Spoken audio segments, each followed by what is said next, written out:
Ya. Oke, sahabat Kompas TV, sekarang saya berada di Cirebon dan sekarang saya bersama Kang Deddy Mulyadi. Nah, Kang Deddy kan dalam kanal YouTube-nya kan bertanya-tanya dengan para warga sekitar, dengan para saksi Iya. terkait kasus Vina. Nih, mana Pak Sudirman ini keluar? Nah, dengan ya, saya ingin tanya sih Kak, motifnya apa sih Kang, sama apa mungkin awal mula lah Kang Deddy bisa. Iya, awal mulanya sih saya agak melihat bahwa kan pertamanya awal mulanya kan ceritanya ada 3 DPO yang belum ditangkap. Kemudian dari 3 DPO itu menyebutkan banyak nama besar dari orang tuanya ya, baik pejabat negara maupun keluarga Polri kan gitu. Tetapi setelah saya melakukan penelusuran dari tempat ke tempat, nah itu makin meredup menurut saya gitu loh. Disebut makin meredup bukan kasusnya menjadi hilang, tapi seluruh arah tuduhan itu semakin saya meragukan. Bukan melindungi karena pejabat Polri ya, atau karena keluarga pejabat negara di Cirebon. Kenapa? Karena ruangnya semakin tertutup ke arah itu menurut saya. Apalagi dengan Polda setelah menangkap Peggy ya, kok saya makin banyak yang makin jauh dari masalah yang sebenarnya. Terus kemudian Polda menganulir kedua DPO yang itu adalah pelaku utama. Dia membunuh, dia memperkosa, dia ngangkut kan korban dari lokasi kejadian, bukan lokasi kejadian ya, lokasi yang diceritakan. Kan belum tentu bahwa lokasi itu lokasi kejadian. Ke flyover itu menunjukkan dalam diri institusi Polda sendiri memiliki keraguan. Bayangin loh, 2 DPO yang dianggap berperan sentral membunuh, memperkosa, mengangkut korban, itu kemudian dianulir. Artinya, terus pelakunya siapa? Oke, kalimat berikutnya, pelakunya ada apa enggak? Nah, sedangkan itu masuk di BAP, di dakwaan, di tuntutan, bahkan di putusan. Artinya bahwa Pengadilan Negeri Cirebon pada tahun 2016 memutus sebuah perkara yang hari ini perkara itu diragukan kebenarannya. Apakah peristiwa itu terjadi atau peristiwa cerita fiksi?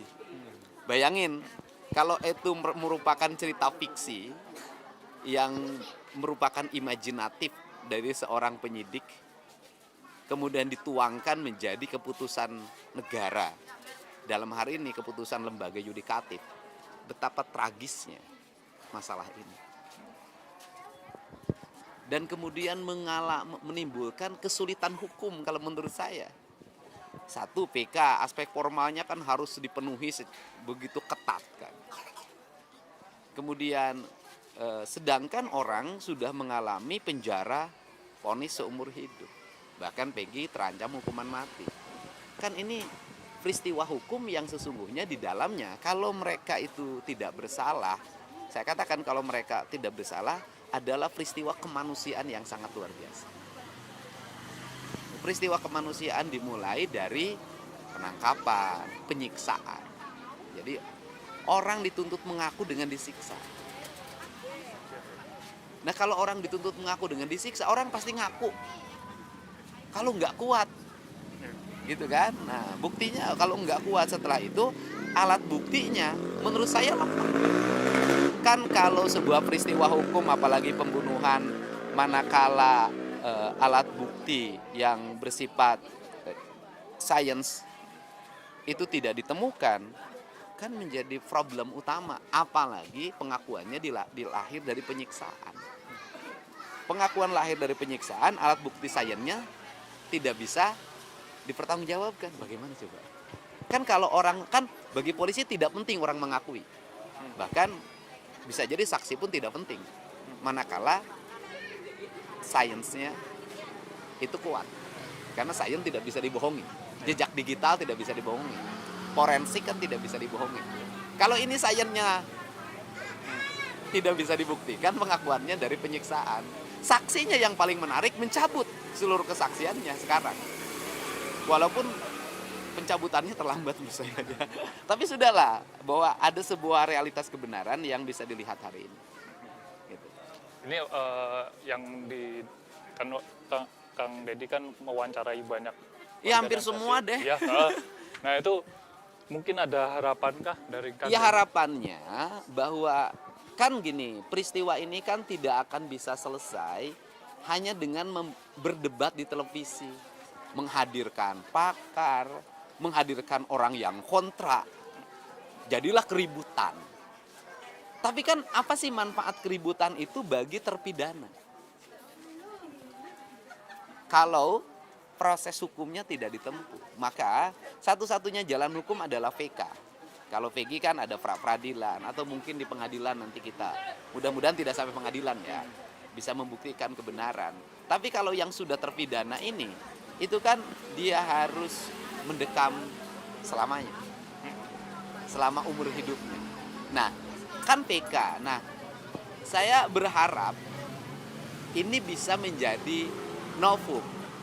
Nah, kesimpulan apa yang saya lakukan dari gang ke gang, mewawancara dari tempat ke tempat, terus mungkin masih perlu 1 minggu lagi, nanti siapa tahu menjadi novum. Dan salah satu kunci novum itu adalah Pak Ketua RT. Dalam pandangan saya ya, Pak Ketua RT itu yang menyatakan bahwa anak-anak tidak nginep di rumah anaknya atau rumah dia lah. Kan itu loh. Seluruh saksi yang lain kan sudah nyabut tuh, udah geser karena ada 2 saksi yang diarahkan oleh penyidik. Ada Lingga Akbar diarahkan oleh Parudiana. Nah, Pak RT, tinggal Pak RT saja nih. Nah, dan Pak RT hari ini sulit banget saya temuin. Nih, saya tetangga ya, sulit ya? Ini anak bapaknya Pak Sudirman, sulit. Lah, tapi suatu saat pasti ketemu. Nah, kalau nanti misalnya, kalau Pak RT kekeh, kalau sudah selesai, ya udah kita uji deh. Pernyataan mana sih yang benar? Biar kita juga tahu dong. Pernyataan Pramudia, pernyataan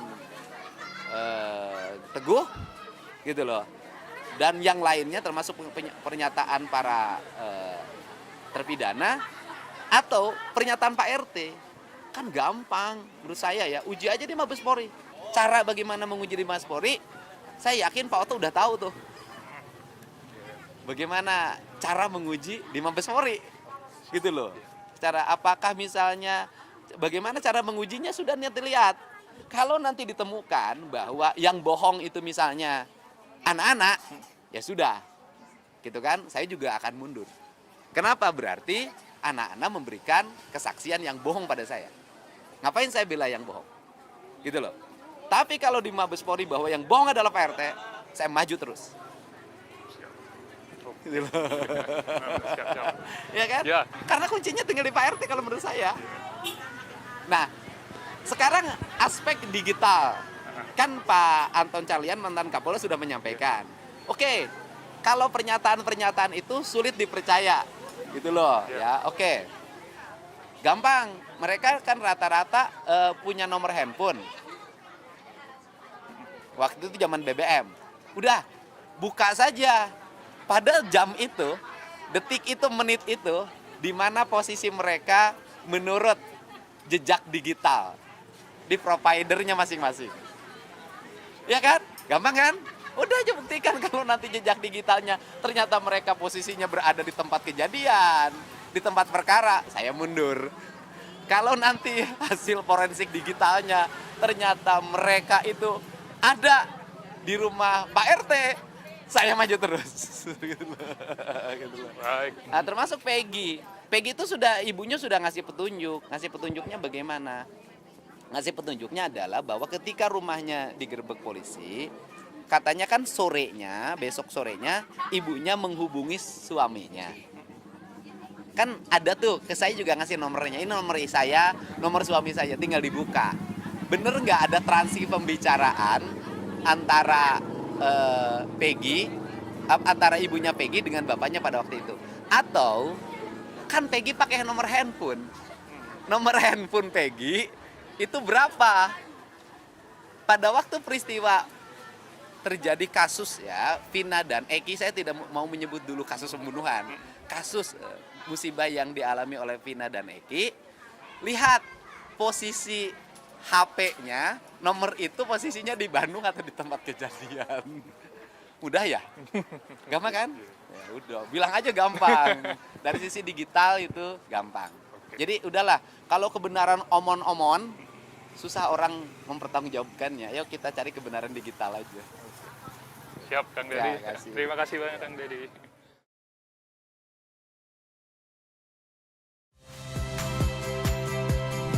Saya Agin Fridianto. Saksikan terus program-program Kompas TV melalui siaran digital, pay TV, dan media streaming lain. Kompas TV, independen, terpercaya.